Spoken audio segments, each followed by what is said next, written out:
Our YouTube path defence. कैसे हैं सभी आप? अच्छे होंगे। आप सभी, जैसा कि सभी को पता है, सैनिक स्कूल का एग्ज़ाम 5 अप्रैल, आप बहुत अच्छा कर रहे हैं।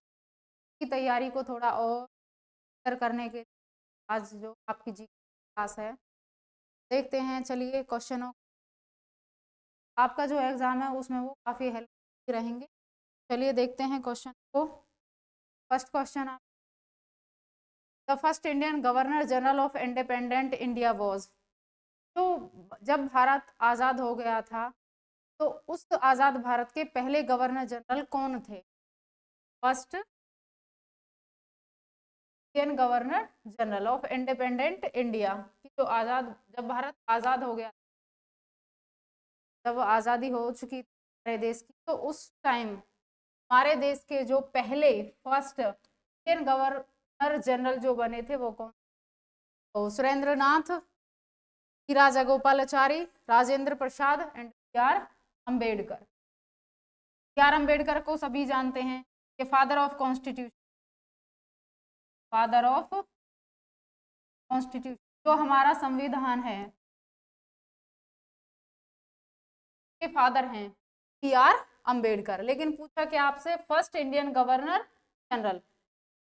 तो जो बी.आर. अम्बेडकर हैं वो तो फादर ऑफ कॉन्स्टिट्यूशन है, कि जो हमारा संविधान है वो आपका किसने लिखा था? बी.आर. अम्बेडकर जी ने। तो इसीलिए इनको फादर ऑफ कॉन्स्टिट्यूशन बोला जाता है। लेकिन हमारे पहले गवर्नर जनरल यहाँ पूछे गए हैं, तो ये हैं आपके राजेंद्र प्रसाद। राजेंद्र प्रसाद को भी आप सभी जानते हैं कि फर्स्ट जो प्रेसिडेंट थे वो कौन थे? डॉक्टर राजेंद्र प्रसाद। सुरेंद्र नाथ, सुरेंद्र नाथ ये इंडियन पॉलिटिकल लीडर रहे थे। तो आपके जो फर्स्ट इंडियन गवर्नर जनरल रहे थे वो कौन थे? सी राजगोपालाचारी। और इनको जो भारत रत्न है उनसे भी सम्मानित किया गया था। तो फर्स्ट गवर्नर जनरल भारत के कौन थे? आपके सी राजगोपालाचारी। सेकंड है आपका, in which state is the Nagarjuna Sagar dam? Nagarjuna Sagar dam situated in which state?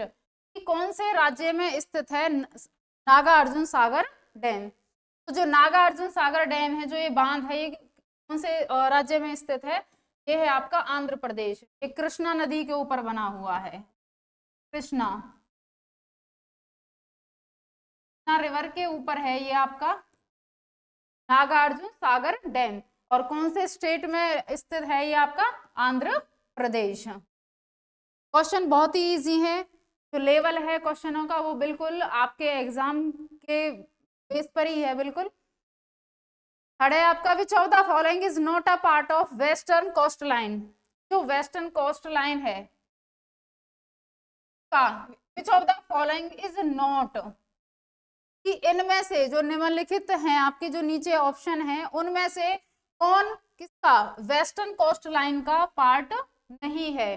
जो पश्चिमी तटरेखा है का पार्ट नहीं है, तो वो कौन सा है आपका? काठियावाड़ कोस्ट, मालाबार कोस्ट, कोंकण या फिर कोरोमंडल? देखिए बेटा, ये पूछ रहा है कि जो वेस्टर्न कोस्ट लाइन है का जो हिस्सा, जो भाग नहीं है, तो वो है आपका कोरोमंडल। जो कोरोमंडल कोस्ट है ये किसका पार्ट है? आपका ईस्टर्न का। जो ईस्टर्न कोस्ट लाइन है का पार्ट है कौन? कोरोमंडल। और जो हमारी वेस्टर्न कोस्ट लाइन है ये आपकी गुजरात, गुजरात से फैली हुई है कहां तक? केरला तक। केरला तक ये फैली हुई है वेस्टर्न कोस्ट लाइन, गुजरात से केरला तक। तो इनमें से कौन पार्ट नहीं है वेस्टर्न का? ये है आपका कोरोमंडल। कोरोमंडल जो है वो ईस्टर्न कोस्ट लाइन का पार्ट है, ना कि वेस्टर्न कोस्ट लाइन का। तो करेक्ट जो आंसर है वो आपका डी ऑप्शन है, Coromandel coast line. Which is the highest और टॉलेस्ट, हाईएस्ट या फिर tallest mountain peak in India? Bharat में सबसे ऊंची पर्वत चोटी, माउंटेन पीक, सबसे ऊंची पर्वत चोटी भारत की कौन सी है? आपका कंचनजंगा, माउंट एवरेस्ट, K2 और विंध्या रेंज। माउंट एवरेस्ट को तो सभी जानते हैं। जो माउंट एवरेस्ट है ये वर्ल्ड में आती है, ये वर्ल्ड हाईएस्ट पीक है, highest peak of mount mountain peak, ये सबसे ऊंची चोटी है किस, कहाँ की, वर्ल्ड की, विश्व की सबसे ऊंची चोटी है माउंट एवरेस्ट। लेकिन यहाँ किसका पूछा गया है, इंडिया का।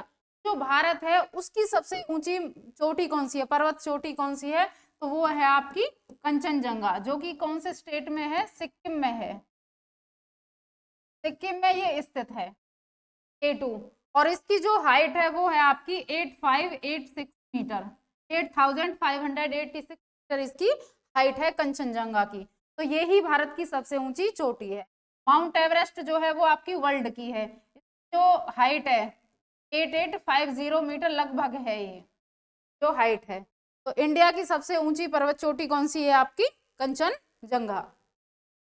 इन which language were the Buddhist literacy works generally written, ये कह रहा है कि इन विच लैंग्वेज, कौन सी भाषा में, वर द बुद्धिस्ट, जो बुद्धिस्ट है, लिटरेसी वर्क मतलब जो बौद्ध धर्म का कार्य है, जो लिखित है, जो जितना भी कार्य है उनका जो लिखित में है, वो कौन सी भाषा में है, इन विच लैंग्वेज भाषा में वो लिखा गया है, तो वो है आपका पाली। जो बौद्ध धर्म रहा है उसका जितना भी आपका लिटरेसी वर्क है वो आपकी भाषा में लिखा गया है, वो पाली भाषा में लिखा गया है।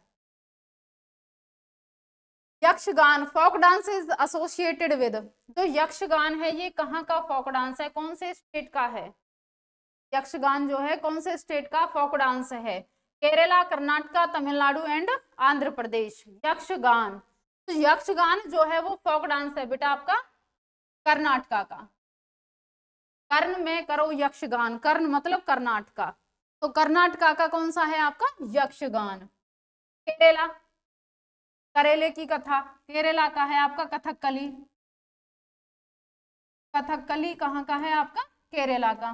तमिलनाडु का सभी जानते हैं, बहुत फेमस है भरतनाट्यम, भरतनाट्यम। तमिलनाडु का जो फोक डांस है वो कौन सा है आपका, भरतनाट्यम। और आंध्र प्रदेश, आंध्र प्रदेश का है आपका, आपने खाई कुची, तो इसका कौन सा हो गया, कुचिपुड़ी। आंध्र प्रदेश का जो फोक डांस है वो कुचिपुड़ी है। लेकिन यहाँ पूछा गया था आपसे यक्षगान, कि यक्षगान जो है वो कौन स्टेट का फोक डांस है, तो ये आपका किसका है, कर्नाटका का, यक्षगान कर्नाटका।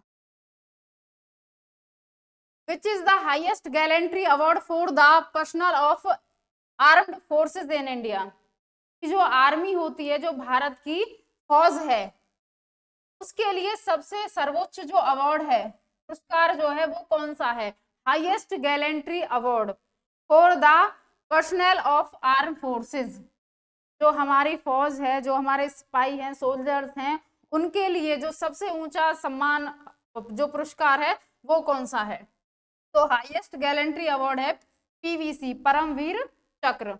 और सबसे पहले ये मिला था आपका, फर्स्ट रेसिपिएंट कौन है इसके, मेजर सोमनाथ शर्मा,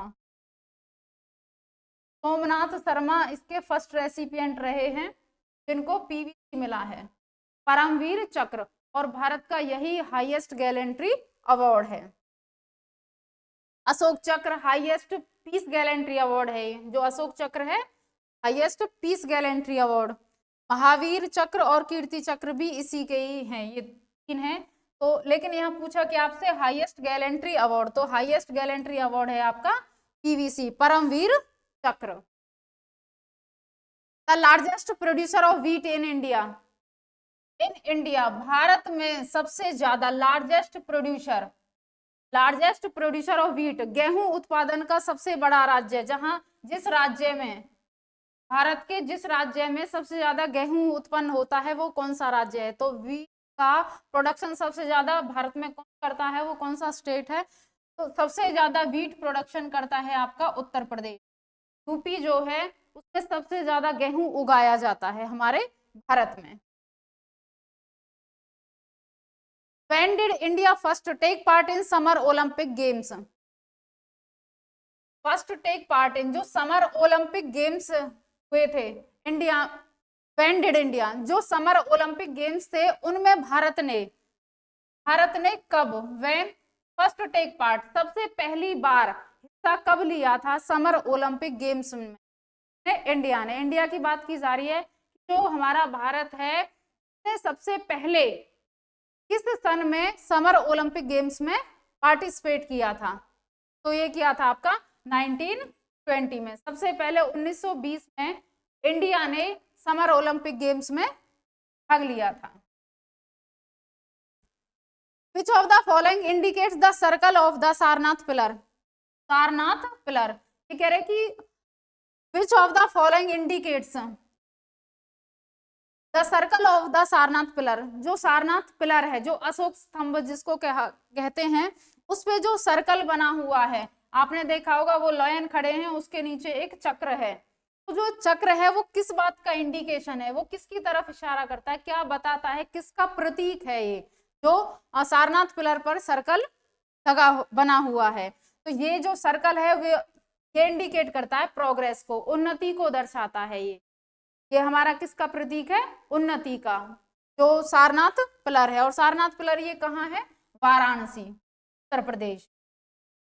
तो किसको इंडिकेट करता है ये? आपका प्रोग्रेस को। Who appoints the chief election commissioner of India? Appoint नियुक्त, कि who appoints the chief election commissioner of India? जो भारत के चीफ इलेक्शन कमिश्नर जो होते हैं उनकी नियुक्ति करता है। हमारे भारत में जो चीफ इलेक्शन कमिश्नर है तो उनको अपॉइंट कौन करता है? तो अपॉइंट इनको हमारे भारत में जो अपॉइंट का काम करते हैं वो कौन है? आपके प्रेसिडेंट, जो राष्ट्रपति है इंडिया का, वो ही चीफ इलेक्शन कमिश्नर को अपॉइंट करते हैं। नेक्स्ट क्वेश्चन है आपका, Bhabha atomic research centre is located in? Bhabha atomic research centre is located, कहाँ स्थित है? PAR, Bhabha atomic research centre. कई बार इसकी शॉर्ट फॉर्म दे देंगे और फुल फॉर्म आपसे पूछ लेंगे। तो BARC, Bhabha atomic research centre. Is located in, तो किस स्टेट में, ये किस शहर में स्थित है? तो ये मुंबई, महाराष्ट्र में स्थित है भाभा एटॉमिक रिसर्च सेंटर, और सबसे पहला सेंटर है ये। The first national park established in India was? First national park established in India, Bharat में सबसे पहले कौन सा नेशनल पार्क स्थापित हुआ था? सबसे पहले किस पार्क को स्थापित किया गया था? वो कौन सा पार्क है आपका? First national park. तो फर्स्ट नेशनल पार्क जो है भारत में जो एस्टेब्लिश हुआ था वो कौन सा था? Corbett, Jim Corbett national park, जो कहाँ है आपका? यूके, उत्तराखंड में। Jim Corbett national park Uttarakhand. कब इसको स्थापित किया गया था? 1936, 1936 में एस्टेब्लिशमेंट, स्थापना हुई थी। Bandipur national park, Bandipur national park कहाँ है आपका? कर्नाटका में है,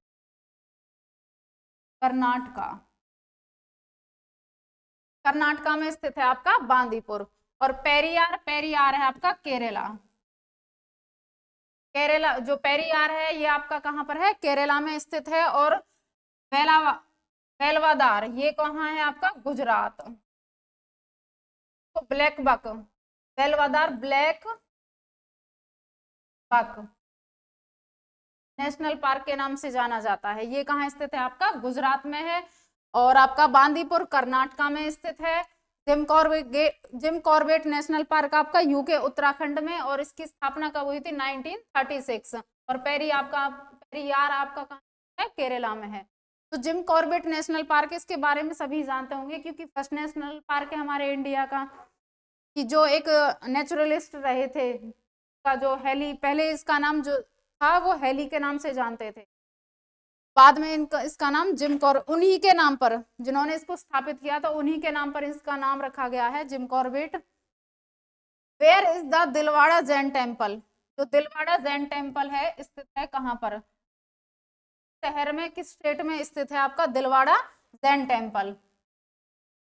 दिलवाड़ा जैन टेम्पल भी बोल देते हैं, जैन टेम्पल भी इसको बोल दिया जाता है, दिलवाड़ा जैन टेम्पल। तो ये आपका माउंट आबू राजस्थान में स्थित। दिलवाड़ा जैन टेम्पल कहाँ पर स्थित है? माउंट आबू राजस्थान। खजुराहो आपको पता ही होगा, ये MP। और अजंता और एलोरा केव्स कहाँ पर है? आपके महाराष्ट्र में है। भुवनेश्वर तो क्या है? भुवनेश्वर उड़ीसा की कैपिटल ऑफ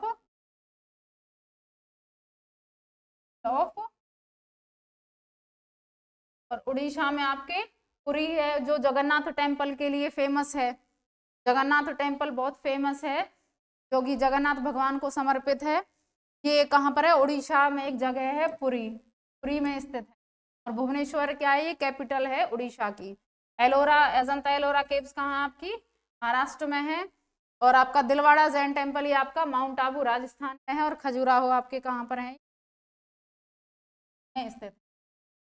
नेक्स्ट क्वेश्चन है, who is known as the lady with the lamp? Who is known as the lady with the lamp? Lady with the lamp किसको जाना जाता है लेडी विद द लैंप के नाम से? Sarojini Naidu, mother Teresa, Florence Nightingale, John of arc. Lady with the lamp ये कौन है? Florence Nightingale. फ्लोरेंस नाइटिंगेल ये फर्स्ट नर्स रही थी इटली से। कहाँ की थी? थी ये आपकी फ्लोरेंस नाइटिंगेल। और ये फर्स्ट पहली नर्स थी। इनका नाम, इनको लेडी विद द लैंप के नाम से क्यों जाना जाता है? और जो मॉडर्न नर्सिंग है उनके फाउंडर भी हैं। मॉडर्न नर्सिंग की फाउंडर भी हैं ये कौन? Florence Nightingale.